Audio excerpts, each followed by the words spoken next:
आज सदर बाजार पोलिसांना असलम कुरेशी याला अटक करण्यामध्ये यश मिळालं आहे। असलम कुरेशी याने क्रूरपणे गौवंशाची हत्या केली होती आणि तो व्हिडिओ व्हायरल झाला होता। त्यामुळे प्रत्येक गौभक्ताच्या मनामध्ये खूप राग होता, द्वेष होता आणि काल गणपती विसर्जनाच्या दिवशी सकल हिंदू समाजाने निर्णय घेतला होता की आम्ही गौवंश जो हत्यारा आहे असलम कुरेशी याला जोपर्यंत अटक करत नाही तोपर्यंत गणेश विसर्जन करणार नाही। त्यावेळेस पोलिसांनी सांगितलं होतं की आम्ही आज त्याला कुठल्याही परिस्थितीने अटक करू आणि पोलिसांनी जे सांगितलं ते करून दाखवलं। मी जगदीश गौड, सुदर्शन न्यूज, जालना। जालनामध्ये 1 सप्टेंबरला एक गोवंश हत्येची व्हिडिओ व्हायरल झाली होती, ज्याच्या भरपूर नागरिकांमध्ये त्याच्याबद्दल रोष उत्पन्न झाला होता। त्याची त्याच दिवशी पोलिसांनी स्वतःहून त्याच्यावर ॲक्शन घेतला होता आणि स्वतःहून पोलीस फिर्यादी होऊन FIR त्याच दिवशी दाखल करण्यात आली होती। नंतर त्याच्यामध्ये नवीन BNSची 111 कलम पण ॲड करण्यात आली त्या केसला स्ट्रॉंग करण्याबद्दल, आणि कारण तो एक ऑर्गनाइज्ड गँग होता त्यामुळे करण्यात आली। त्याचा मुख्य आरोपी सगळे पसार होते आणि त्याला शोधण्यासाठी 4-5 दिवसापासून पोलिसांची सतत प्रयत्न सुरू होता।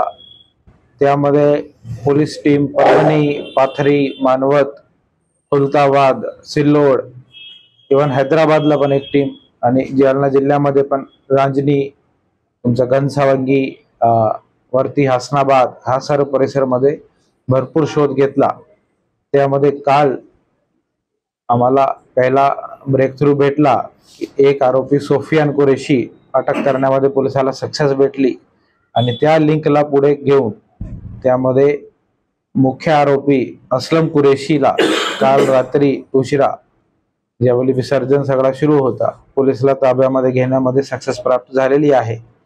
आम्हाला अशी एक गोपनीय माहिती भेटली होती, एक महिलाकडे तो येणार आहे आणि त्या लिंकला फॉलो करत त्याला ताब्यामध्ये घेण्यामध्ये सक्सेस प्राप्त झाली, आणि 3 आरोपीला आज अटक करून त्यामध्ये असलम कुरेशी व्हिडिओमध्ये दिसणारा, त्यासोबत सोफियान कुरेशी, तसंच हे आरोपीला मदत करणारा एक रांजणीचा यासीन कुरेशी, असे 3 आरोपीला आतापर्यंत पोलिसांनी अटक केला आहे।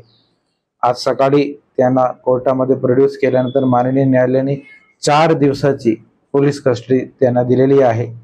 आणि आता आमचा सगळा पुढचा तपास, ही घटना नेमकी एक्झॅक्टली कधीची आहे, कुठे झालेली आहे, एक्झॅक्ट घटनास्थळ, नंतर त्यामध्ये कुठल्या मोबाईलमध्ये शूट ओरिजिनल व्हिडिओ प्राप्त करणं असो, हे गोवंश कुठून आला, हे सगळे पॉईंटवर तपास आता त्यांना पोलीस कस्टडीमध्ये पुढच्या 4 दिवशी पोलीस करणार आहे।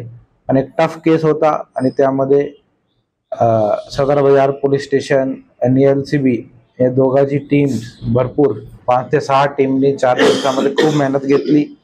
DYSP कुलकर्णी साहेब आणि ॲडिशनल SP आयुष नोपानी याचा सतत पाठपुरावा करत होते, आणि याचा एक लॉजिकल कन्क्लुजन आम्हाला काल रात्री किंवा आज सकाळी त्याच्यामध्ये भेटलेला आहे।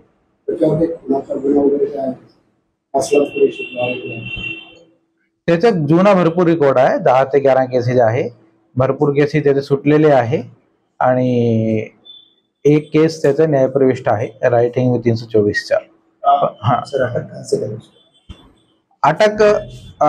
अटक हमने किया है। हमारी टीम का ही सर्च कर रही थी, परभनी में ढूंढ रही थी, मानवत, पाथरी, अलग अलग जगह पे उसको अटक करने में सक्सेस मिला है फायनली।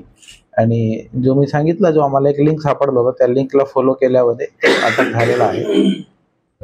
याच्यामध्ये मी पुढे बोलू पुढेच्या आता ह्या विषयामुळेच आपला कालचं वातावरण थोडा शहरामध्ये खराब झाला होता।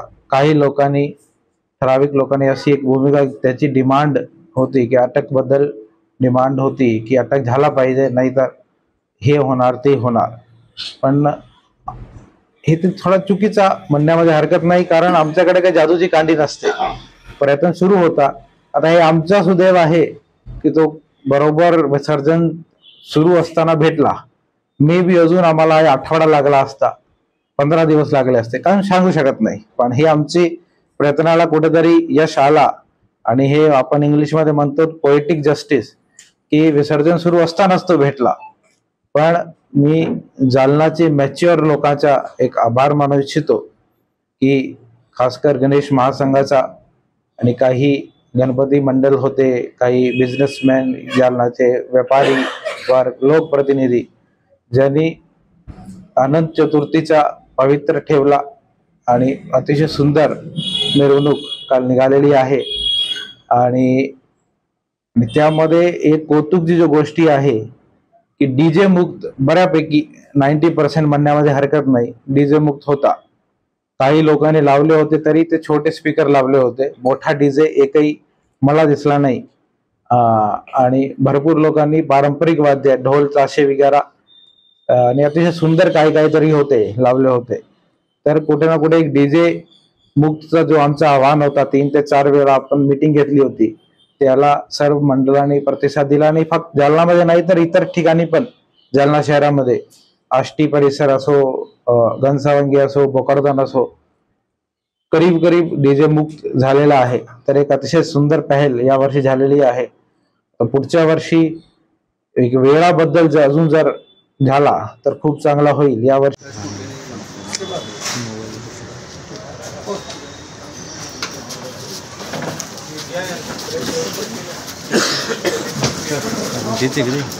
ओरिजिनल